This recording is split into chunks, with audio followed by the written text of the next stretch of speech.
Game of Morph says, thank you and bless your family for giving us a good morning for the last 3 years. Love that shirt. Sing some egg time for Game of Morphs.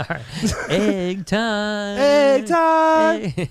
I love egg time. And of course now, oh, by the way, I saw that my diverse vlogs where it's in the house. That's right, baby. Our buddy Joshua is the one that's responsible for all the egg songs. I saw him comment something in the vlogs. I normally don't get a chance to really see the chat as close as I do now because I just see the super chats. And usually I'm like hovered over one, so it's the same thing forever. Yeah, so there you go. I give Josh some love because he's a good dude. And, he makes killer stuff. Yeah, he did a show last night where the bass player of Disturbed was there. What? Yeah, what do you mean? Really? I guess, he was the bass player for Disturbed, was hanging out. Wow, that's awesome. At the bar he was playing. He's from Texas, so Texas, they don't give a shit about nothing down there. Not nothing. They ain't got no COVID down there. But it's great to see. Even my buddy from the Tyler Bryant band. Posted an Instagram story. They're from Nashville, and he posted an Insta story today, and he said that he was out at the first. They weren't playing a show, although they are slated to go out on tour. I think in July, so cool. which is cool. And these guys toured with Aerosmith and Guns N' Roses and Kiss and major acts. AC/DC. They were the opener for AC/DC for the world tour. And that's huge. Huge. And they haven't played since I think he said December of 2019 was their last show. They're getting back out there, huh? So they're getting back out there. It doesn't sound like it's a monster. Oh, I shouldn't say it doesn't sound like. I mean, it's a festival that had about 10 or 12, and I think it was Black Cherry. Is that Buck Cherry? Buck Cherry. Yeah. Sorry. No, you're good. Black Cherry's the ice drink. I love that stuff. I love that ice cream. It's very good. But Buck Cherry was the headliner, so it's a pretty good show. But they're one of like 8 or 10 bands that are playing the festival. So, but anyways, last night I saw the picture of him. My buddy at a concert, Oh, that's so cool. And it was cool, man. I'm like, fuck yeah, this is awesome, man. It's definitely nice to see things starting to become normal. We were even saying today, there was a little food truck pulled up across the street, so we went across the street and just to see people without masks. Like I said, if you woke up today, like out of a coma, you wouldn't really know that it wasn't that the whole pandemic happened in most places. You know? You would probably think that. Yeah, even in a place like Michigan that are still pretty tight. Not super tight, but tighter than a lot of the parts of the country. You would probably think like something weird was going on, but you wouldn't feel that weird. Whereas last year, if you woke up, I remember me telling you, what was the actor that I told you like went on a 7-day no talk, no cell phone retreat? Oh no, I don't know. I don't remember. Oh my god, but this was like a really big actor. He was an Academy Award. He won an Oscar 2 years ago or 3 years ago. Gosh, wish I could remember what his name is. Like long hair, kind of. Russell Brand? No, he wouldn't have won an Oscar for sure. No, what's his name? But he looks kind of a little bit like Russell Brand, to be honest with you. But anyways, doesn't matter. Yeah, it doesn't matter. So he's a little bit of like one of those he looks like he's a yoga guy. You know what I mean? And so apparently, right around like when COVID happened, he went on like a 7 or 10 day retreat to Northern California. There's like no talking for like 7 to 10 days my God. at all. Like no talking, just meditating. Is that called sabbatical or something? Something like that. I don't know what it is. But so he went for 7 to 10 days, no talking, no cell phone, no communication with anyone. Even the people there didn't talk to one another. Weird. And then he said he felt so zen that as he drove from Northern California back to Hollywood or LA or wherever he lived, he didn't even have the radio on. Like he was just driving in peace, because it was just like, and he said he got home and he was like, what the fuck happened? It's like all of a sudden the whole world was shut down. He like literally was like, I'm never going on a sabbatical again. Yeah, he said he like came out of an apocalyptic, he's like, what happened to the world? And so you can imagine that shock we saw it start to where we go. And it was still a shock. Yeah, and it was still a shock. Could you imagine just being like immediately like, what do you mean that you can't go outside? I remember hearing a story about a dude that was in a coma for like 4 or 5 years. Oh my gosh. And wakes up and like Donald Trump's president and like the world's in chaos. There's like riots all over the world. They got to make a movie about that. Yeah, that's that would be a classic hit. Got to be a movie. So all right. Joseph says, hi Brian. Been a fan of you and Ivy for over a year. Thank you. And Chandler's Wildlife got me into reptiles, learning a lot from both of you. That's awesome. I was just talking to Chandler this morning via a message. We weren't talking on the phone, but we were messaging back and forth. And we both, can't wait to get together, and do something. It's been long overdue. Exactly what we'll do. I don't know. I don't know.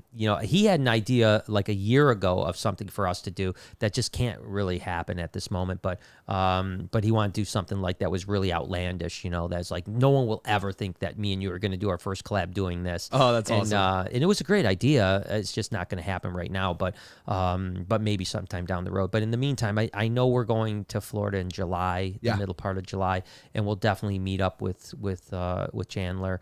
And hopefully we'll both do videos. Hopefully I'll do something with maybe his King Cobras, and I don't know what video I would do with him, but vice versa, you know what I mean? But hopefully we'll see each other on each other's channels. Let Roses Burn says, my friend's getting a red tail, and I asked her if it was a true Colombian. She's not sure, said it's more brown than red. They're different localities, right? Yeah, so if it's brown, it's definitely either a Colombian or a Central American.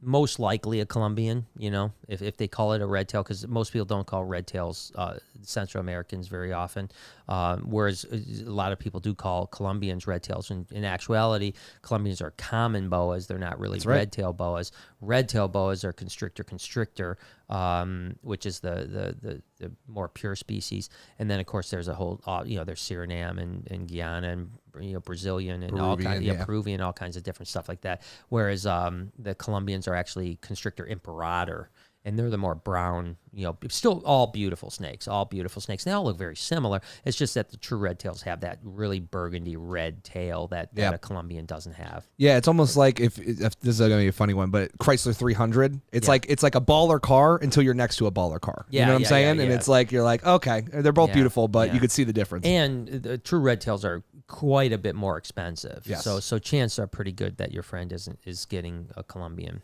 Mama Tomsky says, hey, this mama wants to truly thank you both for keeping us smiling, and with the new egg time, loves ZZ Top. Yeah, that's a banger. It's a good one, It's and we've got 2 more things coming out soon.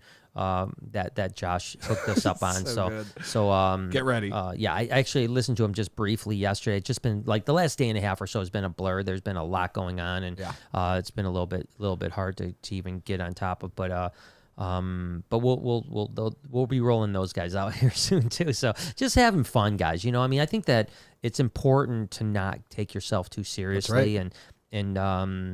And I know, I can get racked on a little bit about it because, I don't know. I don't know how. Listen, I don't know how I'm supposed to act to make people happy. There is no way. Like if I goof around, people think I'm, not professional. If I'm professional, people think I'm too serious and egotistical. I mean, I don't really care. I'm just trying to be myself. Just be you. And we're just trying to have fun with this whole thing and not be too serious. I mean, listen, we clean snake shit for a living. And I mean, we're not fucking putting, people on Mars. We're not Elon Musk. So for me, it's just, have a good time, and that's the way it goes. Timothy says, just picked up a 3rd yellow anaconda and a Cuban nightingale pair from an expo today. Oh, wow. I know. Those are a couple good those are a couple mean animals. Yeah. Have you ever thought about adding either to the Reptarium? So we had a nightingale for a couple years here named Jumper. And he literally just died of old age. I mean, they do only live about 8 to 10 years or so like that. And when we got him, he was already pretty long in the tooth. But he lived for a couple years and thrived. And he was actually pretty chill. The reason I was laughing about nightingales is that they're typically not friendly. You know, they like to bite and stuff like that. Jumper was actually a pretty good animal. I mean, it didn't really bite, and it was actually relatively good. It liked to jump, hence the name Jumper. And I miss him. I really like him. I think Anolis as a whole are very underrated lizard, because there's a lot of really cool Anolis out there. And unfortunately, we can't pull up pictures tonight, or at least I can't pull up pictures tonight. But there's a lot of cool Anoles out there that I would love to work with, to be totally honest with you. Even like, the false chameleon stuff and so on like that. There's, Jamaican Anoles. I mean, there's a lot of really cool Anoles. And I love nightingales too. I think they're really cool. But it's funny because, the nightingales are known for being assholes, and then yellow anacondas are typically known for being pretty aggressive. So you picked a couple animals that are typically cantankerous. But I have had yellows that have been pretty good. I've thought about adding yellow anacondas, and I think I might in the new expansion. Interesting. Okay.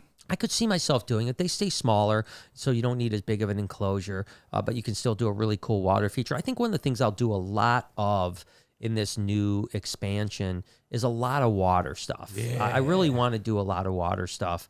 I just think water features in enclosures are just so cool, and I can see myself doing a lot more of that, to be totally honest. Yeah, that makes sense. And so, yeah, I could see adding yellow anacondas for sure. That's all I have on supers for right this moment. I think that Matt just jumped on Saddleback. Oh, there we go. See, you got yours before mine. There we go. Sasabek says, Xander and I are watching. Just wanted to say hi.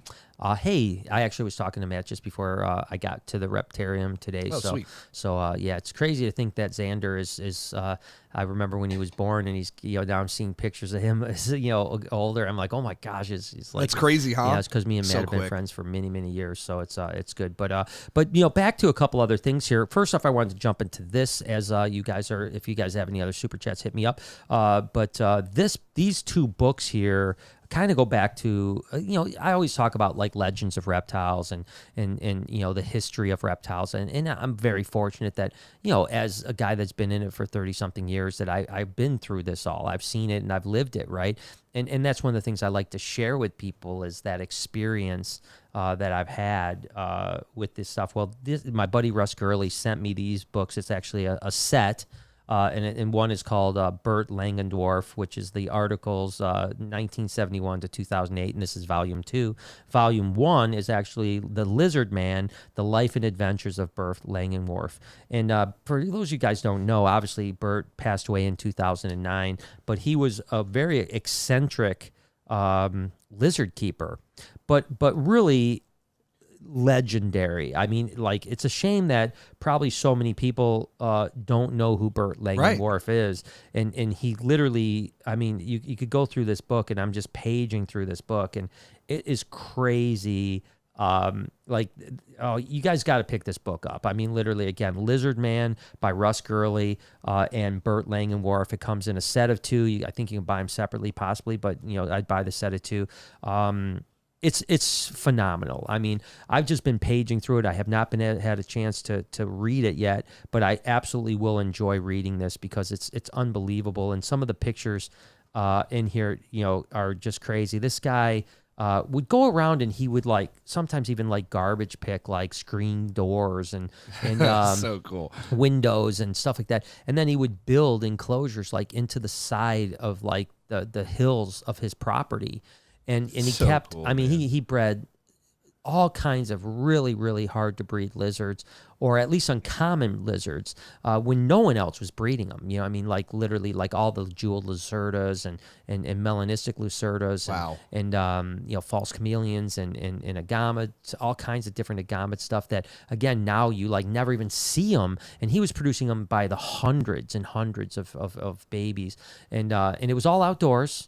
And he was just always this guy that continuously was building, this massive collection of lizards. Yeah, that's so sick.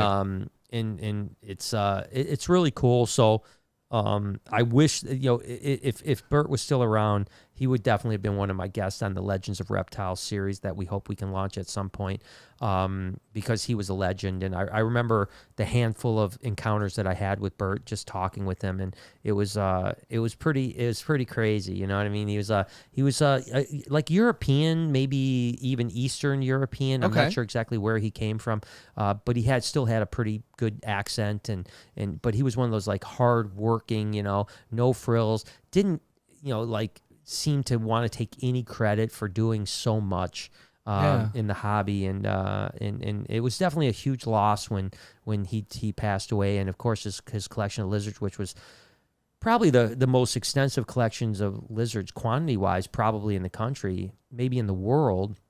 And it kind of got broken down, where it was some got sold here, some got sold there, and stuff like that. And then most of those lizards just never produced again, because they just went to people that didn't do the same thing he did.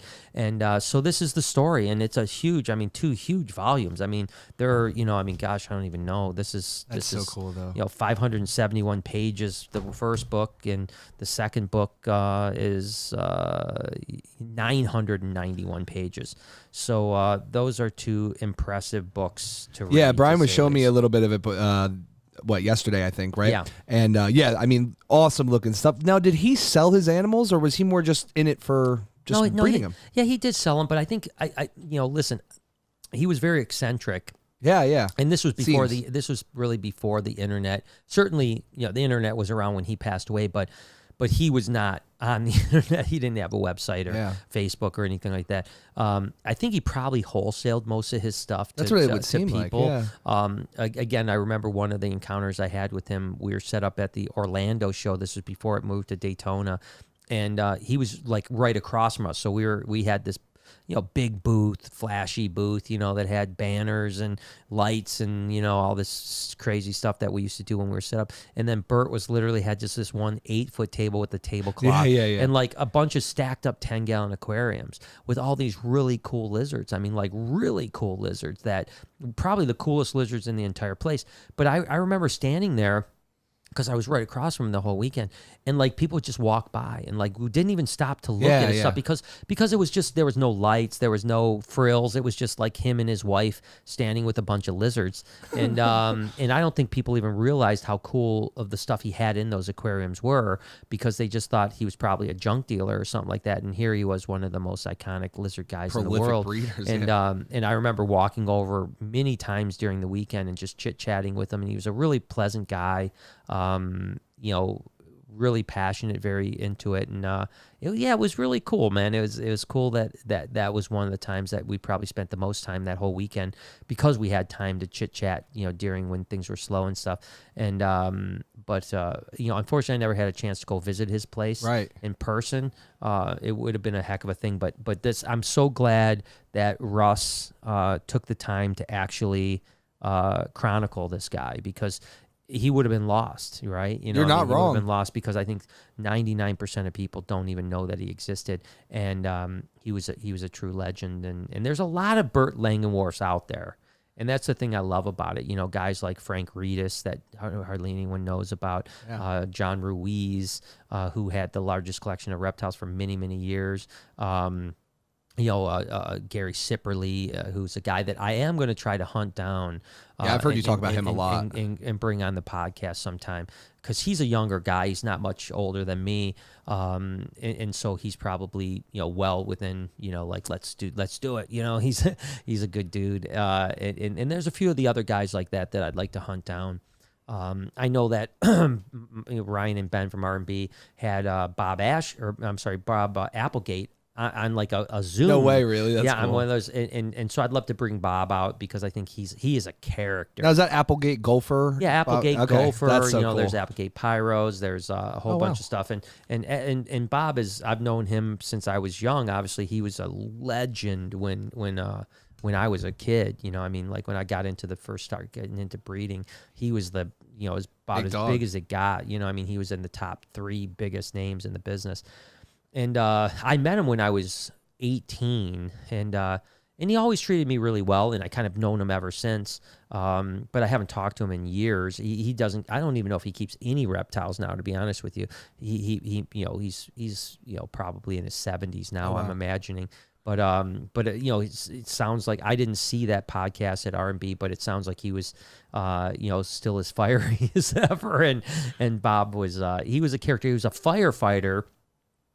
As a profession, and then bred snakes on the side, and then invested the money that he made with snakes, really basically in real estate, and became a multi-millionaire. Smart. So he was, I think the last time I talked to him, he was very, very eager to tell me that he had $6 million in the bank. He wasn't shy. I think that while I stood there and talked to him at a Texas show, I think 4 or 5 people heard that he had $6 million in the bank. Because every time eventually someone's gonna people are gonna start getting ideas, man. You gotta chill out. It seemed like every time a new person would walk in the circle, within minutes he'd figure out a way to tell people he had $6 million.